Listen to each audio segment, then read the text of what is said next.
Why then is God still protecting me, even when I don't deserve it? Though I am blessed with an inner strength, some they would call it a penance.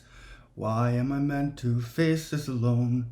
Asking the question time and again, praying to God won't keep me alive. Inside my head, feel the fear start to rise. Good morning. It is December 31st, 2020, the last chance for Bible study this year. So, welcome to It's Lit with Mitch. I'm Mitch, and welcome. I read powerful literature out loud beginning to end, and throughout I pause to react, make commentary, and generally think out loud. And I'm seeking to expand my knowledge base and my understanding of topics with which I'm just not as familiar as I'd like to be. And the first book that I've started with is the Holy Bible, as I've never read the Bible before. And I don't even have any recaps. I kind of talked about the things in my last episode that I wanted to as I was going along. So today, we're just going to jump right in. A lot of ground to cover. I would love to. I've got 20 pages of the book of Genesis left. And I would really like it if by tomorrow I can finish the book of Genesis. So we're going to try and get 10 pages done today. So, jumping in, we are on chapter 31 of the book of Genesis. Jacob flees from Laban or Laban. And God, Loki, please. Okay, forgive me. Chapter 31. But Jacob soon learned that Laban's sons were grumbling about him. Jacob has robbed our father of everything, they said. Oh, that's right. That's right. What just happened was they both kind of crossed each other, but Jacob was the wiser of the two. Jacob has robbed our father of everything, they said. He has gained all his wealth at our father's expense. And Jacob began to notice a change in Laban's attitude toward him. Then the Lord said to Jacob, "Return to the land of your father and grandfather and to your relatives there, and I will be with you." I know. So Jacob called Rachel and Leah out to the field where he was watching his flock. He said to them, "I have noticed that your father's attitude toward me has changed, but the God of my father has been with me. You know how hard I have worked for your father, but he has cheated me, changing my wages 10 times. But God has not allowed him to do me harm. For if he said, 'The speckled animals will be your wages,' the whole flock began to produce speckled young. And when he changed his mind and said, 'The striped animals will be your wages,' then the whole flock produced striped young. In this way, God has taken your father's animals and given them to me." One time, during the mating season, I had a dream and saw that the male goats mating with the females were streaked. Go. Loki, go. Go on. Sorry. I had a dream and saw that the male goats mating with the females were streaked, speckled, and spotted. Then in my dream, the angel of God said to me, "Jacob." And I replied, "Yes, here I am." The angel said, "Look up, and you will see that only the streaked, speckled, and spotted males are mating with the females of your flock, for I have seen how Laban has treated you. I am the God who appeared to you at Bethel, the place where you anointed the pillar of stone and made your vow to me. Now get ready and leave this country and return to the land of your birth." Rachel and Leah responded, "That's fine with us.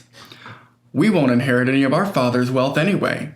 He has reduced our rights to those of foreign women, and after he sold us, he wasted the money you paid him for us. All the wealth God has given you from our father legally belongs to us and our children. So go ahead and do whatever God has told you." So Jacob put his wives and children on camels, and he drove all his livestock in front of him. He packed all the belongings he had acquired in Padan Aram and set out for the land of Canaan, where his father Isaac lived. At the time they left, Laban was some distance away, shearing his sheep. Rachel stole her father's household idols and took them with her. Jacob outwitted Laban the Aramean, for they set out secretly and never told Laban they were leaving. So Jacob took all his possessions with him and crossed the Euphrates River, heading for the hill country of Gilead.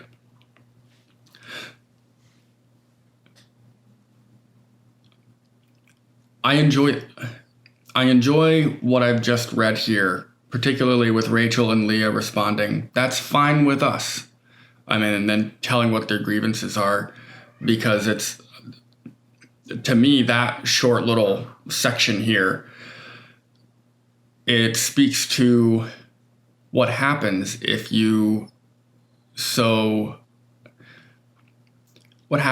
are not honorable with the people that you want loyalty from, or the people that you're expecting loyalty from and love. If you do not treat them in some way, they might stick around, but only for so long.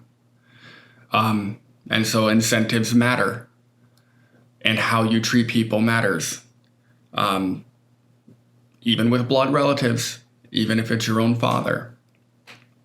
So that may not be the point of what I just read, but that's what I got from it. Laban pursues Jacob. 3 days later, Laban was told that Jacob had fled, so he gathered a group of his relatives and set out in hot pursuit. He caught up with Jacob 7 days later in the hill country of Gilead. But the previous night, God had appeared to Laban the Aramean in a dream and told him, "I'm warning you, leave Jacob alone." Laban caught up with Jacob as he was camped in the hill country of Gilead, and he set up his camp not far from Jacob's. "What do you mean by deceiving me like this?" Laban demanded. "How dare you drag my daughters away like prisoners of war? Why did you slip away secretly? Why did you deceive me? And why didn't you say you wanted to leave? I would have given you a farewell feast with singing and music accompanied by tambourines and harps." I hope someone gives me I hope I get a farewell feast one day with tambourines and harps.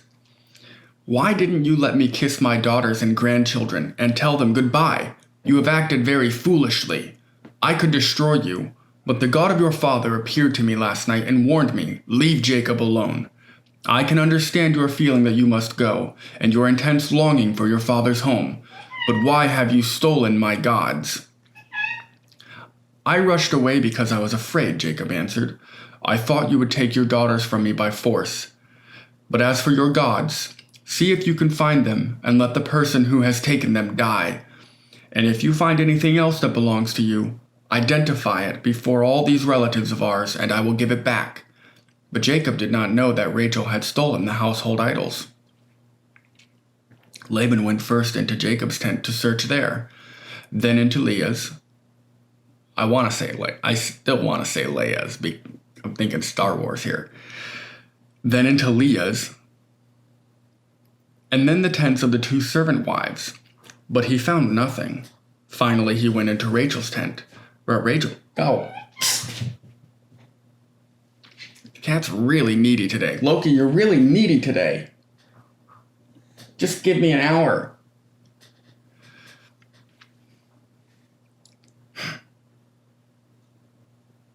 I lost my spot. Okay.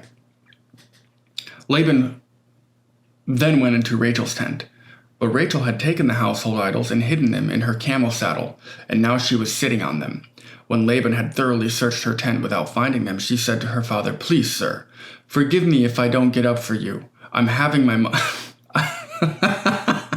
I'm having my monthly period."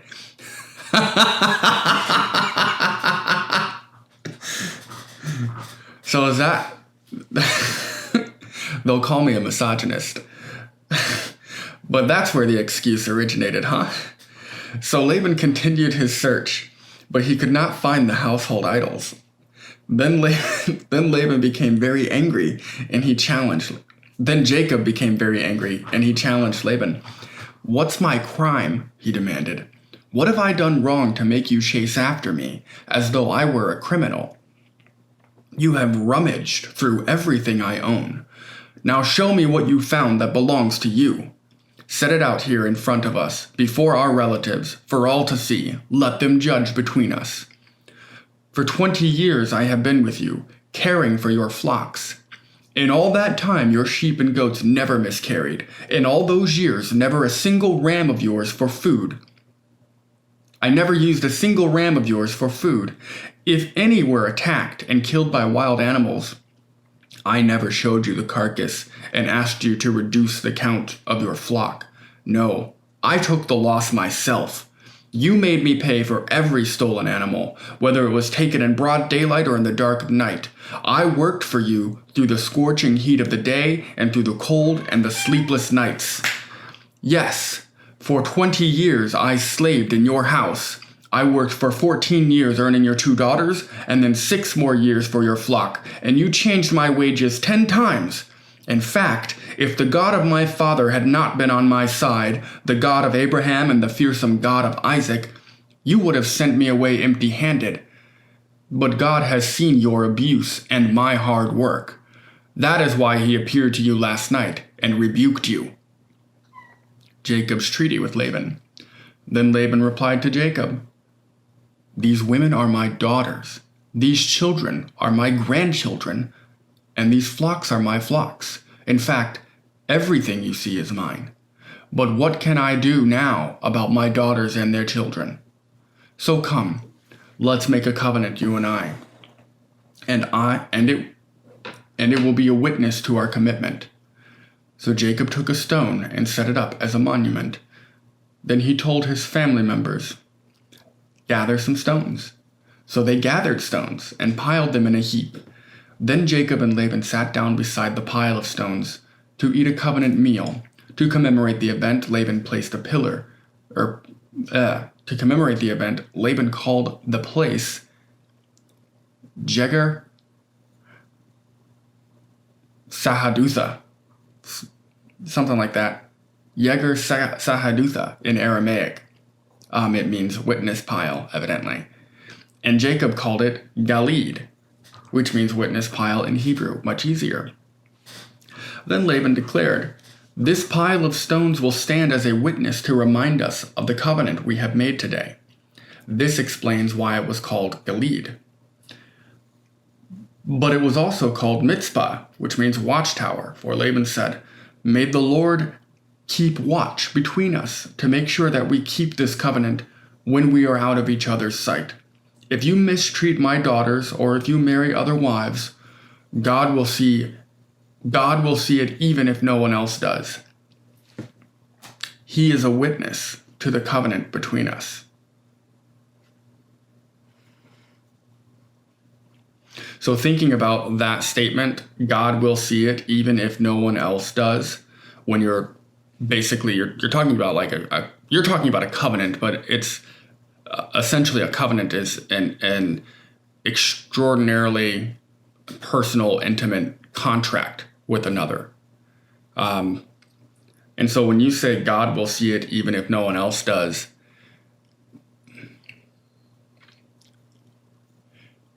that is,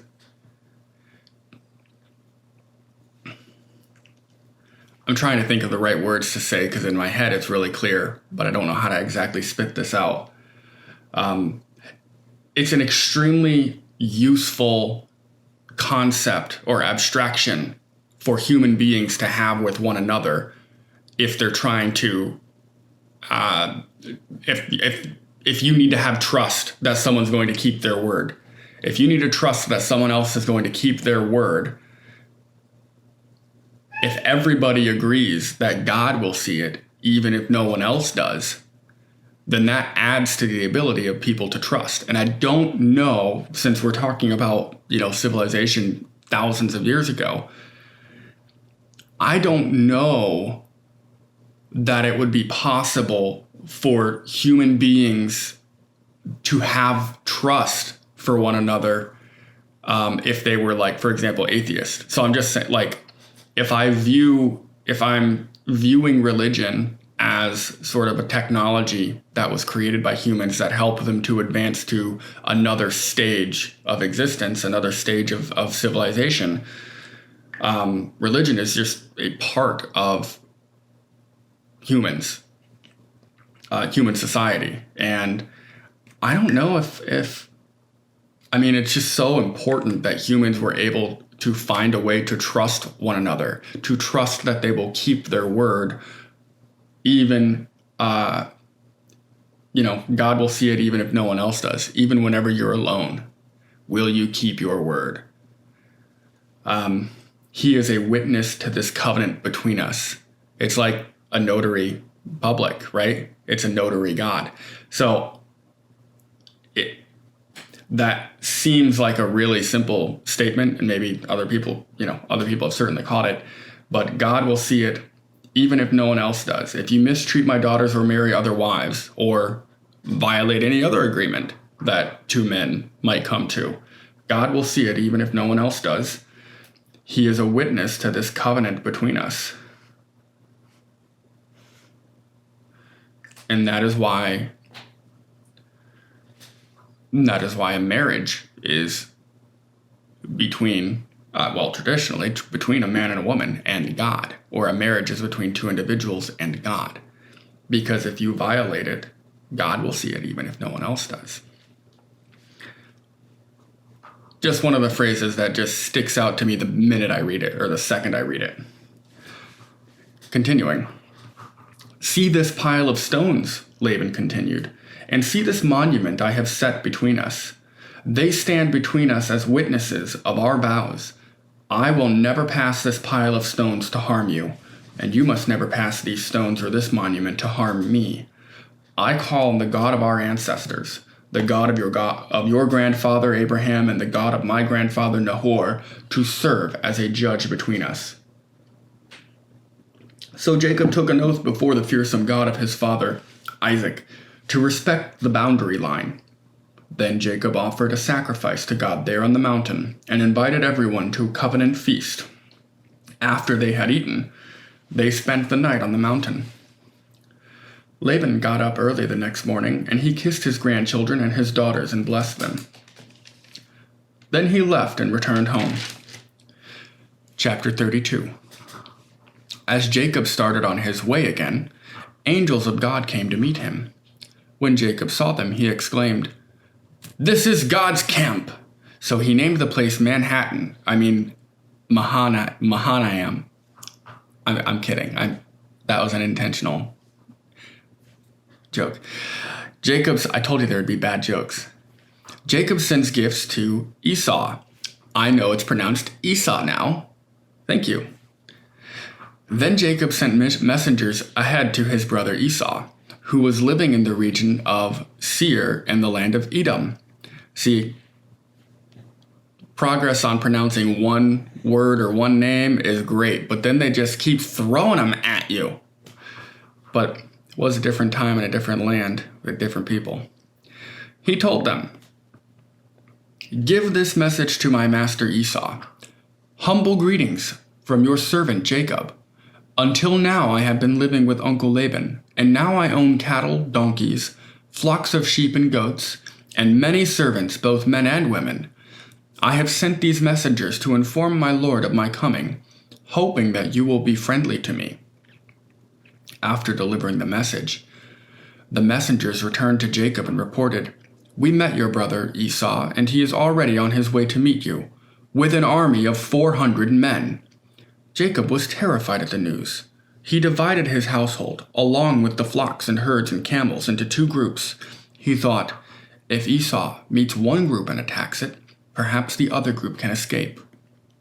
Then Jacob prayed, "O God of my grandfather Abraham, and God of my father Isaac, O Lord, you told me, 'Return to your own land and to your relatives,' and you promised me, 'I will treat you kindly.'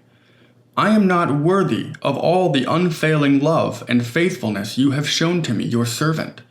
When I left home and crossed the Jordan River, I owned nothing except a walking stick.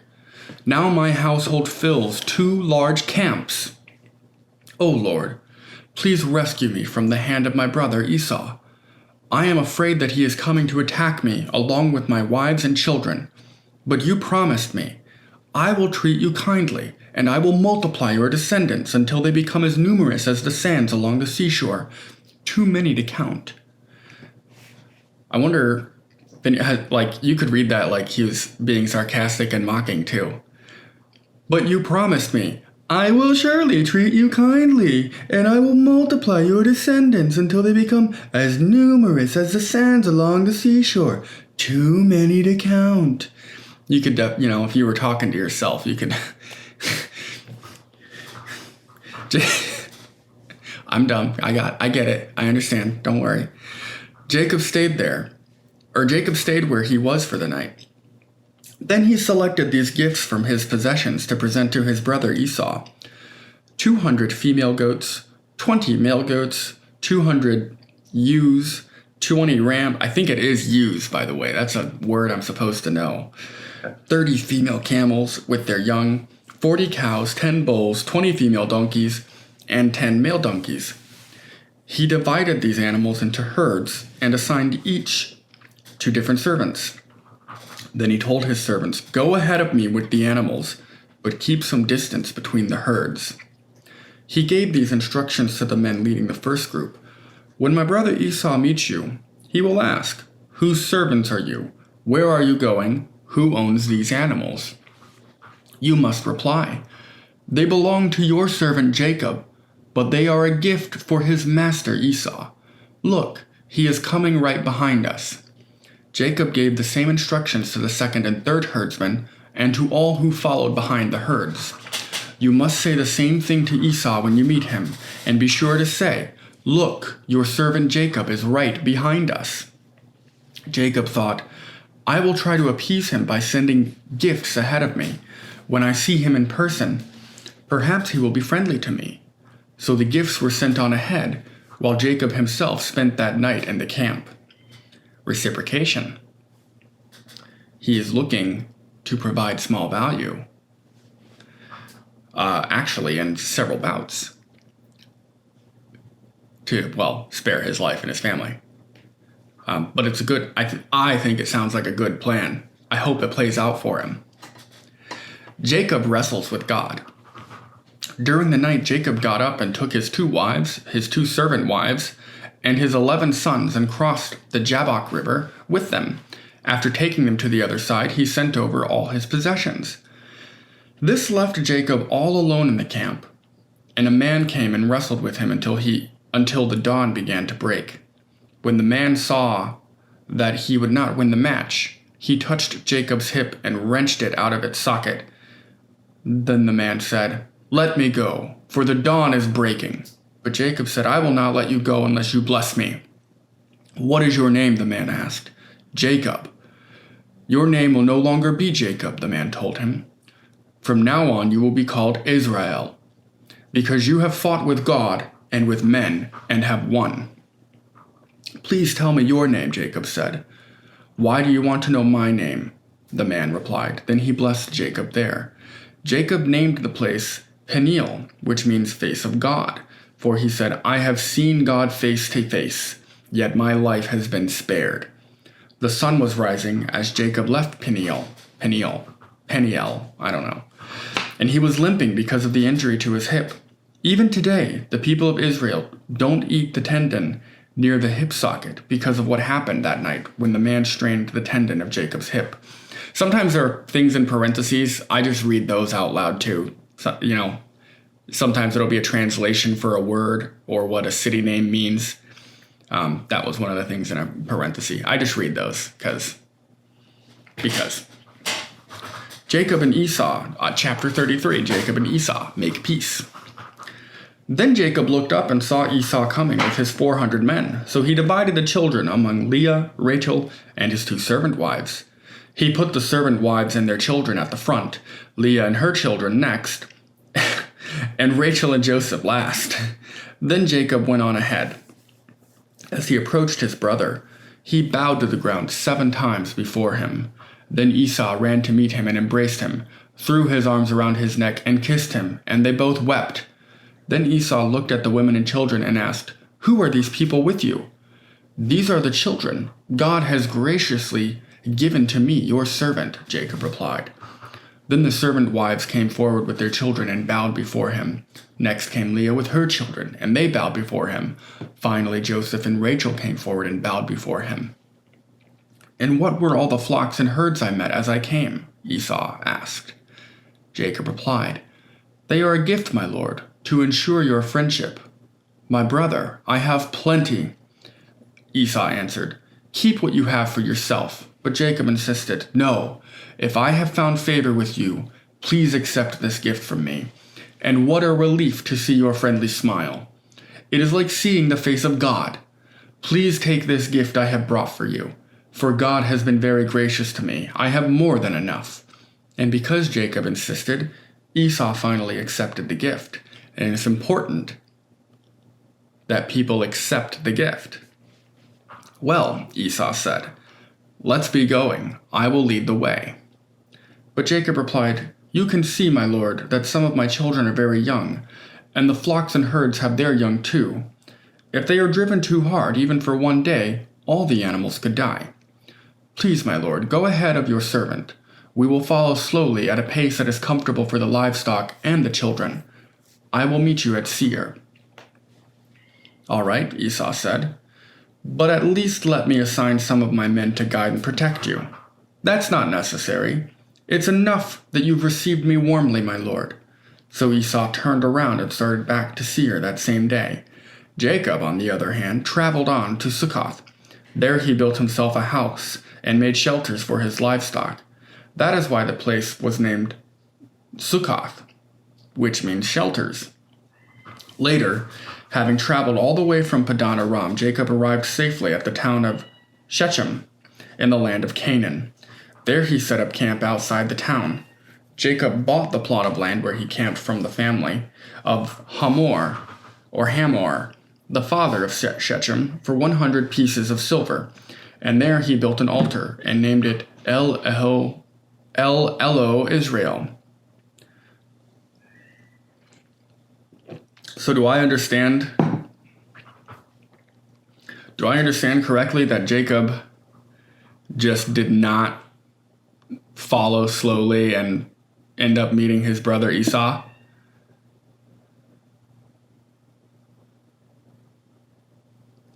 Yeah, he didn't go to Seir. He went to Succoth and built shelter there, and then he went and bought this land and made El Elo Israel. Chapter 34. Revenge against Shechem.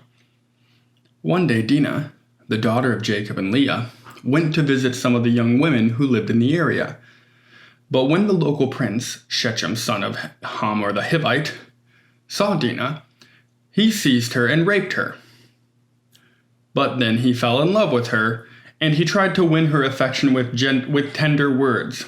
He said to his father Hamor, "Get me this young girl. I want to marry her." Soon Jacob heard that Shechem had defiled his daughter Dinah, but since his sons were out in the fields herding his livestock, he said nothing until they returned. Hamor, Shechem's father, came to discuss the matter with Jacob. Meanwhile, Jacob's sons had come in from the field as soon as they heard what had happened. They were shocked and furious that their sister had been raped. Shechem had done a disgraceful thing against Jacob's family, something that should never be done.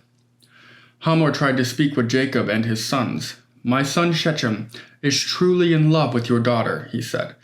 "Please let him marry her. In fact, let's arrange other marriages too. You give us your daughters for our sons, and we will give you our daughters for your sons. And you may live among us. The land is open to you.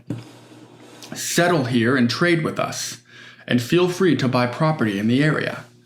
Then Shechem himself spoke to Dinah's father and brothers. "Please be kind to me, and let me marry her," he begged. "I will give you whatever you ask. No matter what dowry or gift you demand, I will gladly pay it. Just give me the girl as my wife." But since Shechem had defiled his sister, Dinah, Jacob's sons responded deceitfully to Shechem and his father Hamor. They said to them, "We couldn't possibly allow this, because you're not circumcised." Oh, that's why they couldn't possibly allow it. His dick's not cut. It would be a disgrace for our sister to marry a man like you. But here is a solution. If every man among you will be circumcised like we are, then we will give you our daughters, and we'll take your daughters for ourselves. We will live among you and become one people. But if you don't agree to be circumcised, we will take her and be on our way.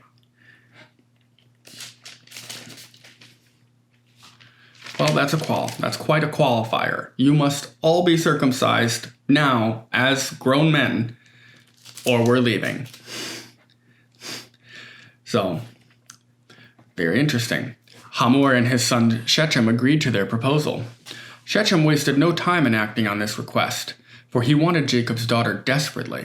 Shechem was a highly respected member of his family, and he went with his father Hamor to present this proposal to the leaders at the town gate. These men are our friends, they said. Let's invite them to live here among us and trade freely. Look, the land is large enough to hold them. We can take their daughters as wives and let them marry ours. But they will consider staying here and becoming one people with us, only if all our men are circumcised, just as they are. But if we do this, all their livestock and possessions will eventually be ours. Come, let's agree to their terms and let them settle here among us. So all the men in the town council agreed with Hamor and Shechem, and every male in the town was circumcised. But 3 days later, when their wounds were still sore, 2 of Jacob's sons, Simeon and Levi, who were Dinah's full brothers, took their swords and entered the town without opposition. Then they slaughtered every male there, including Hamor and his son Shechem. They killed them with their swords, then took Dinah from Shechem's house and returned to their camp. Meanwhile, the rest of Jacob's sons arrived. Finding the men slaughtered, they plundered the town because their sister had been defiled there. They seized all the flocks and herds and donkeys, everything they could lay their hands on, both inside the town and outside in the fields. They looted all their wealth and plundered their houses. They took all their little children and wives and led them away as captives. Afterward, Jacob said to Simeon and Levi, "You have ruined me. You've made me stink among all the people of this land, among all the Canaanites and Perizzites. We are so few that they will join forces and crush us. I will be ruined, and my entire household will be wiped out. But why should we let him treat our sister like a prostitute?" They retorted angrily. That went way differently than I thought it. That was a big plot twist. Quite a turn. Wow. I guess it was called revenge against Shechem. But they made them circumcise themselves and then slaughtered them anyway? How bold and audacious a plan. Okay, chapter 35, Jacob's return to Bethel. Then God said to Jacob, "Be ready and move to Bethel and settle there. Build an altar there to the God who appeared to you when you fled from your brother Esau." So Jacob told everyone in his household, "Get rid of all your pagan idols, purify yourselves, and put on clean clothing. We are now going to Bethel, where I will build an altar to the God who answered my prayers when I was in distress. He has been with me wherever I have gone." So they gave Jacob all their pagan idols and earrings, and he buried them under the great tree near Shechem. As they set out, a terror from God spread over the people in all the towns of the area, so no one attacked Jacob's family. Eventually, Jacob and his household arrived at Luz, also called Bethel, in Canaan. Jacob built an altar there and named the place El Bethel, which means God of Bethel. I thought it was Spanish Bethel. Because God had appeared to him there when he was fleeing from his brother Esau. Soon after this, Rebekah's old nurse, Deborah, died of Deborah. She was buried beneath the oak tree in the valley below Bethel. Ever since, the tree has been called Alon Bakuth, which means oak of weeping. Now that Jacob had returned from Padan Aram, God appeared to him again at Bethel. God blessed him, saying, "Your name is Jacob, but you will not be called Jacob any longer. From now on your name will be Israel." So God renamed him Israel. Then God said, "I am El Shaddai, God Almighty. Be fruitful and multiply. You will become a great nation, even many nations. Kings will be among your descendants. And I will give you the land I once gave to Abraham and Isaac. Yes, I will give it to you and your descendants after you." Then God went up from the place where he had spoken to Jacob. Jacob set up a stone pillar to mark the place where God had spoken to him. Then he poured wine over it as an offering to God and anointed the pillar with olive oil. And Jacob named the place Bethel, which of course means house of God, because God had spoken to him there. The deaths of Rachel and Isaac.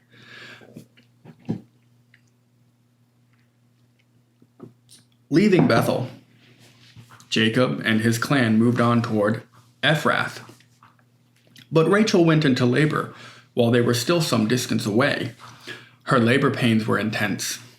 After a very hard delivery, the midwife finally exclaimed, "Don't be afraid. You have another son."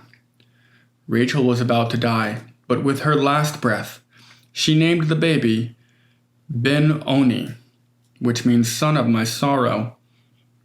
The baby's father, however, called him Benjamin, way better, which means son of my right hand. So Rachel died and was buried on the way to Ephrath, that is Bethlehem.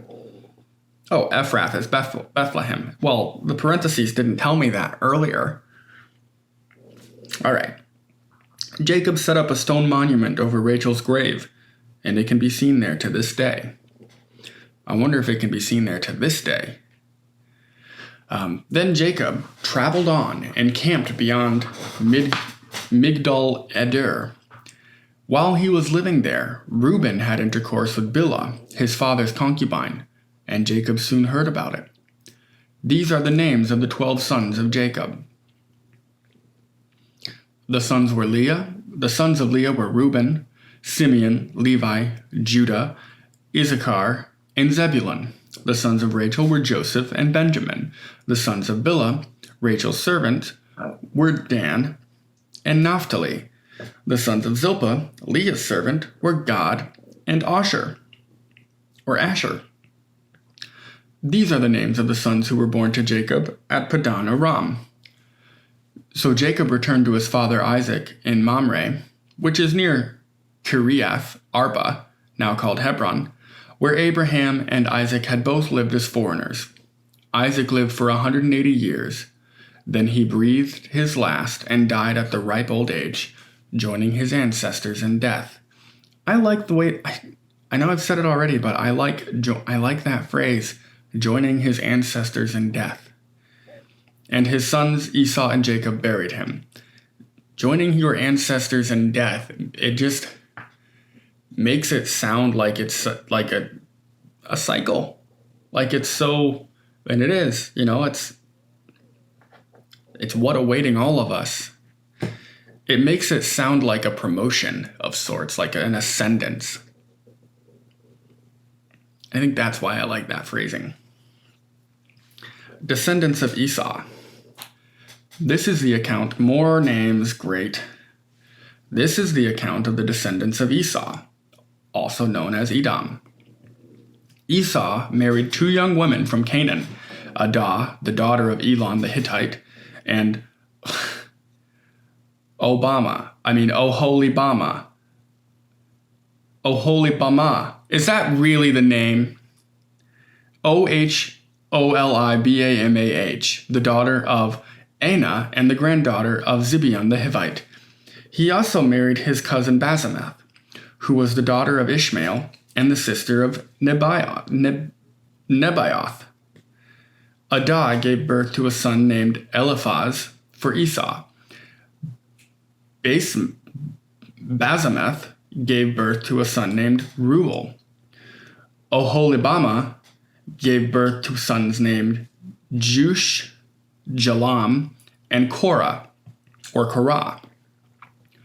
All these sons were born to Esau in the land of Canaan. Esau took his wives, his children, and his entire household, along with his livestock and cattle, all the wealth he had acquired in the land of Canaan, and moved away from his brother Jacob. There was not enough land to support them both, because of all the livestock and possessions they had acquired. So Esau settled in the hill country of Seir. This is the account of Esau's descendants, the Edomites, who lived in the hill country of Seir.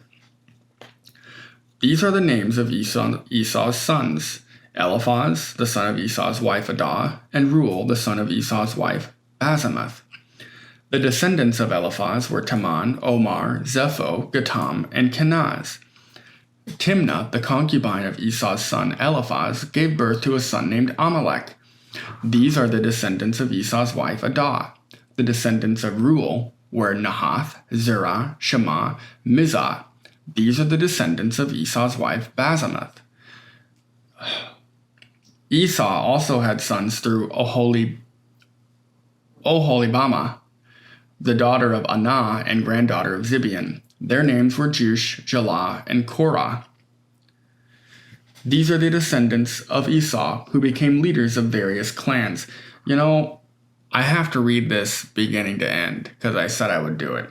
But I really dread these descendants. So if someone listens and they're hearing me talk about descendants, if there's an interpretation or something that you can tell me that makes me have more appreciation for learning about the descendants and their names, please tell me so that can be more enjoyable. Like, the stories that I've been reading are awesome. These lists of names and family trees are less awesome.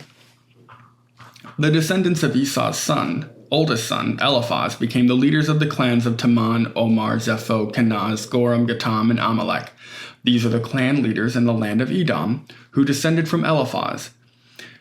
All these were descendants of Esau's wife, Adah. The descendants of Esau's son Reuel became the leaders of the clans of Nahath, Zerah, Shema, and Mizah. These are the clan leaders in the land of Edom, who descended from Reuel. All were descendants of Esau's wife, Basemath. The descendants of Esau and his wife, Oholibamah, became the leaders of the clans of Jush, Jalam, and Korah. These are the clan leaders who descended from Esau's wife, Oholibamah, the daughter of Anah. These are the clans descended from Esau, identified by their clan leaders. Original peoples of Edom. Oh gosh.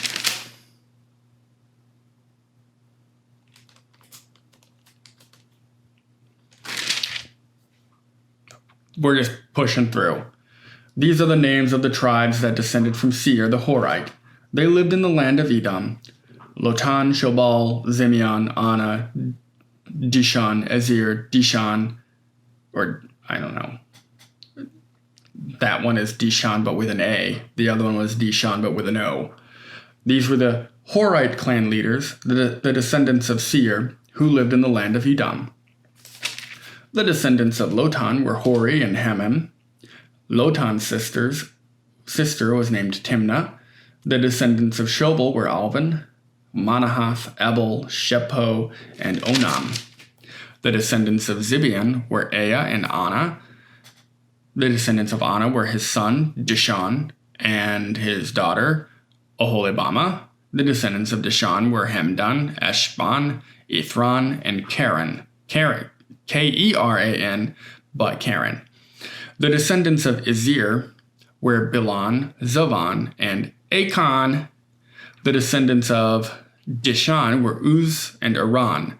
So these were the leaders of the Horite clans. The Horite clans are named after their clan leaders who lived in the land of Seir. Rulers of Edom. One last little section of names, and it looks like we got one more story. And we'll wrap up. These are the kings who ruled in the land of Edom before any king ruled over the Israelites. Bela son of Beor, who ruled in Edom from his city in Dinhabah. When Bela died, Jobab son of Zerah from Basra became king in his place. When Jobab died,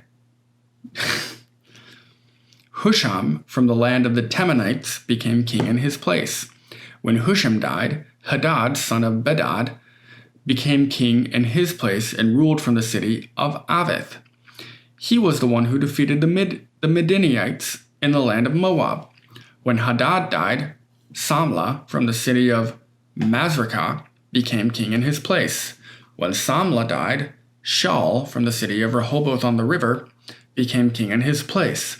When Shaul died, Baal-Hanan, son of Akbor, became king in his place. When Baal-Hanan, son of Akbor, died, Hadad became king in his place and ruled from the city of Pau. His wife was Mehetabel,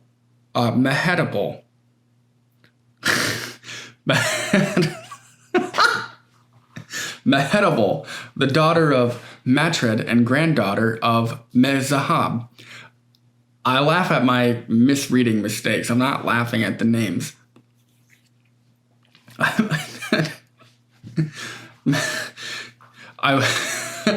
Okay, these are the names of the leaders of the clans descended from Esau, who lived in the places named for them. They all descended from Esau, the ancestor of the Edomites. Chapter 37. Joseph's dreams. So Joseph settled again in the land of Canaan, where his father had lived as a foreigner. This is the account of Jacob and his family. When Jacob was 17 years old, he often tended his father's flocks. He worked for his half-brothers, the sons of his father's wives, Bilhah and Zilpah. But Joseph reported to his father some of the bad things his brothers were doing. Jacob loved Joseph more than any of his other children, because Joseph had been born to him in his old age.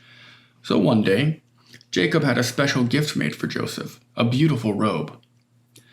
But his brothers hated Joseph because their father loved him more than the rest of them. They couldn't say a kind word to him. One night, Joseph had a dream, and when he told his brothers about it, they hated him more than ever. "Listen to this dream," he said. "We were out in the field, tying up bundles of grain. Suddenly, my bundle stood up, and your bundles all gathered around and bowed low before mine." His brothers responded, "So you think you will be our king, do you? Do you actually think you will reign over us?" And they hated him all the more because his dreams and the way he talked about them. Soon Joseph had another dream, and again he told his brothers about it. "Listen, I have had another dream," he said. "The sun, moon, and 11 stars bowed low before me." This time he told the dream to his father as well as to his brothers, but his father scolded him. "What kind of a dream is that?" he asked. "Will your mother and I and your brothers actually come and bow to the ground before you?" But while his brothers were jealous of Joseph, his father wondered what the dreams meant. Soon after, Joseph's brothers went to pasture their father's flocks at Shechem. When they had been gone for some time, Jacob said to Joseph, "Your brothers are pasturing the sheep at Shechem. Get ready and I will send you to them." "I'm ready to go," Joseph replied. "Go and see how your brothers and the flocks are getting along," Jacob said. "Then come back and bring me a report." So Jacob sent him on his way, and Joseph traveled to Shechem from their home in the valley of Hebron. When he arrived there, a man from the area noticed him wandering around the countryside. "What are you looking for?" he asked. "I'm looking for my brothers." "Do you know where they are pasturing their sheep?" "Yes," the man told him. "They have moved on from here, but I heard them say, 'Let's go on to Dothan.'" So Joseph followed his brothers to Dothan and found them there. Joseph sold into slavery. When Joseph's brothers saw him coming, they recognized him in the distance. As he approached, they made plans to kill him. "Here comes the dreamer," they said. "Come on, let's kill him and throw him into one of these cisterns. We can tell our father a wild animal has eaten him. Then we'll see what becomes of his dreams." But when Reuben heard of their scheme, he came to Joseph's rescue. "Let's not kill him," he said. "Why should we shed his blood? Let's just throw him into this empty cistern here in the wilderness. Then he'll die without our laying a hand on him." Reuben was secretly planning to rescue Joseph and return him to his father. So when Joseph arrived, his brothers ripped off the beautiful robe he was wearing. Then they grabbed him and threw him into the cistern.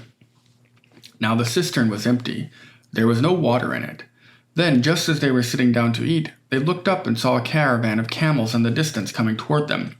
It was a group of Ishmaelite traders taking a load of gum, balm, and aromatic resin from Gilead down to Egypt. Judah said to his brothers, "What will we gain by killing our brother? We'd have to cover up the crime. Instead of hurting him, let's sell him to the Ishmaelite traders. After all, he is our brother, our own flesh and blood." And his brothers agreed. So when the Ishmaelites who were Midianite traders came by, Joseph's brothers pulled him out of the cistern and sold him to them for 20 pieces of silver, and the traders took him to Egypt. Sometime later, Reuben returned to get Joseph out of the cistern. When he discovered that Joseph was missing, he tore his clothes in grief. Then he went back to his brothers and lamented, "The boy is gone. What will I do now?" Then the brothers killed a young goat and dipped Joseph's robe in the blood. They sent the beautiful robe to their father with this message, "Look what we found. Doesn't this robe belong to your son?" Their father recognized it immediately. "Yes," he said, "it is my son's robe.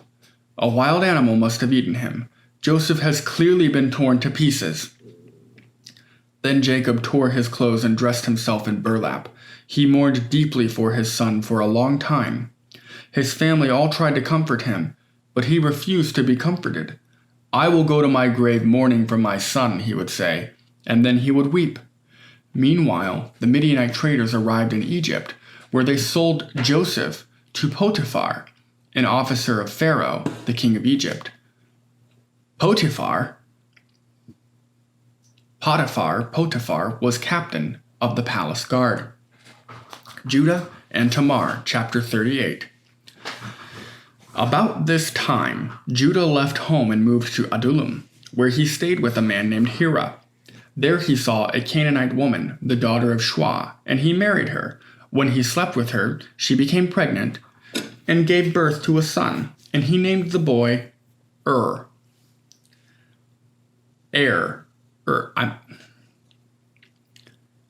You would think it would be easy for me to pronounce the word ER, but I'm just not sure how it's pronounced. Then she became pregnant again and gave birth to another son, and she named him Onan. And when she gave birth to a third son, she named him Shelah. At the time of Shelah's birth, they were living at Kezib. In the course of time, Judah arranged for his firstborn son, Er, to marry a young woman named Tamar. But Er was a wicked man in the Lord's sight, so the Lord took his life. Well, I don't have to worry about his name anymore. Then Judah said to Er's brother, Onan, "Go and marry Tamar, as our law requires of the brother of a man who has died. You must produce an heir for your brother." But Onan was not willing to have a child who would not be his own heir. So whenever he had intercourse with his brother's wife, he spilled the semen on the ground. This prevented her from having a child who would belong to his brother. But the Lord considered it evil for Onan to deny a child to his dead brother. So the Lord took Onan's life too. Then Judah said,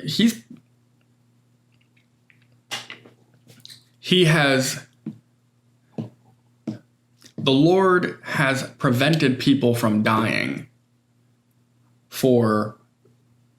who are guilty of far worse things than denying a child to his dead brother, whom the Lord killed himself.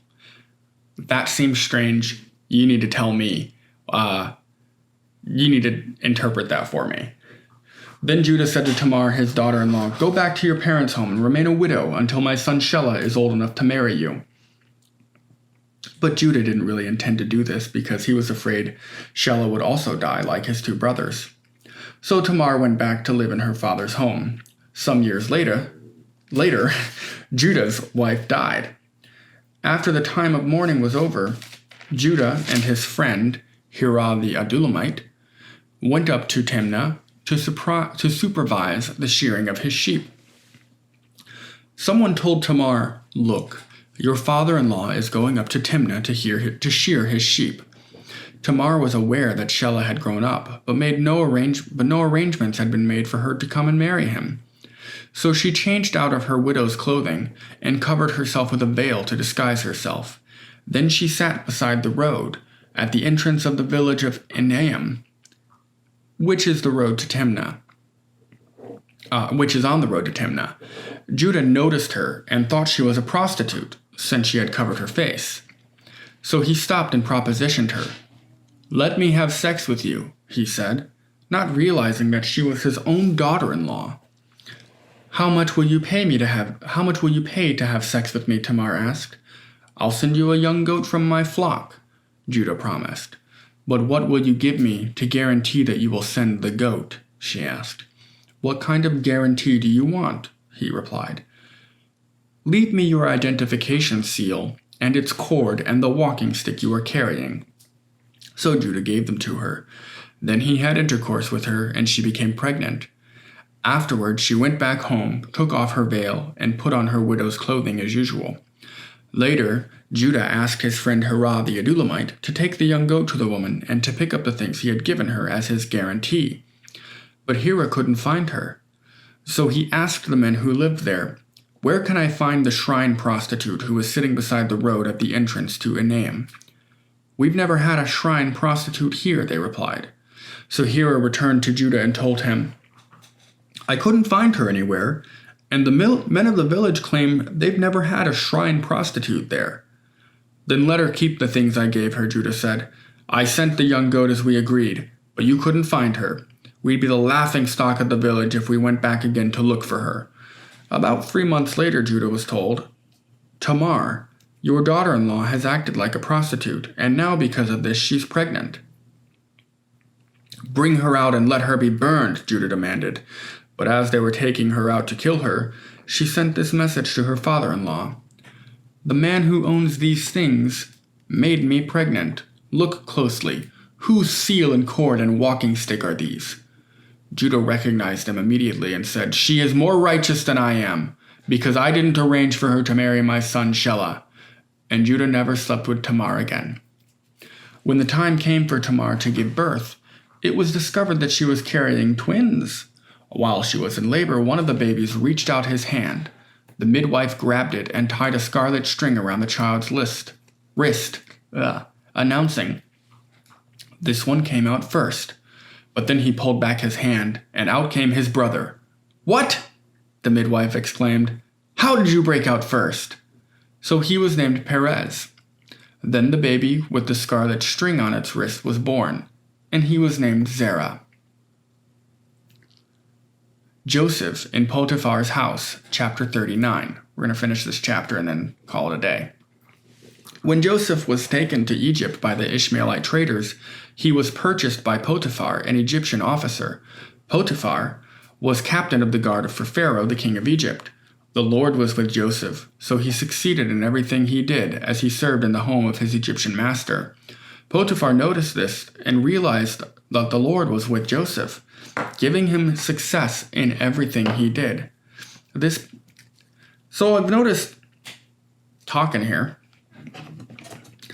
I've noticed that when people are successful at everything they've done, it's always recognized that the Lord must be with them. Because he just said, Potiphar noticed this and realized that the Lord was with Joseph, giving him success in everything he did. And I'm just wondering, does that mean that those for whom success isn't there on everything they do, that the Lord is not with them? Or is the Lord also with those people, just not as much? Or what is it? Because it's just the Lord was with Joseph, so he succeeded in everything he did. And Potiphar noticed this and realized that the Lord was with Joseph. It's almost like I could imagine someone, I got a great deal of success. I could imagine someone saying, I have noticed the Lord is with you, because seemingly I get success at everything I do. What if they were just extremely competent people? Curious. This pleased Potiphar. So he soon made Joseph his personal attendant. He put him in charge of his entire household and everything he owned. From the day Joseph was put in charge of his master's household and property, the Lord began to bless Potiphar's household for Joseph's sake. All his household affairs ran smoothly, and his crops and livestock flourished. So Potiphar gave Joseph complete administrative responsibility over everything he owned. With Joseph there, he didn't worry about a thing except what kind of food to eat. Joseph was a very handsome and well-built young man, and Potiphar's wife soon began to look at him lustfully. "Come and sleep with me," she demanded. But Joseph refused. "Look," he told her, "my master trusts me with everything in this entire household. No one here has more authority than I do. He has held back nothing from me except you, because you are his wife. How could I do such a wicked thing? It would be a great sin against God." She kept putting pressure on Joseph day after day, but he refused to sleep with her, and he kept out of her way as much as possible. One day, however, no one else was around when he went in to do his work. She came and grabbed him by his cloak, demanding, "Come on, sleep with me!" Joseph tore himself away, but he left his cloak in her hand as he ran from the house. When she saw that she was holding his cloak and he had fled, she called out to her servants. Soon all the men came running. "Look," she said, "my husband has brought this Hebrew slave here to make fools of us. He came into my room to rape me, but I screamed. When he heard me scream, he ran outside and got away, but he left his cloak behind with me." She kept the cloak with her until her husband came home. Then she told him her story. "That Hebrew slave you've brought into our house tried to come in and fool around with me," she said. "But when I screamed, he ran outside, leaving his cloak with me." Joseph put in prison. Potiphar was furious when he heard his wife's story about how Joseph had treated her. So he took Joseph and threw him into the prison where the king's prisoners were held, and there he remained. But the Lord was with Joseph in the prison, and showed him his faithful love. And the Lord made Joseph a favorite with the prison warden. Before long, the warden put Joseph in charge of all the other prisoners, and over everything that happened in the prison. The warden had no more worries, because Joseph took care of everything. The Lord was with him, and caused everything he did to succeed.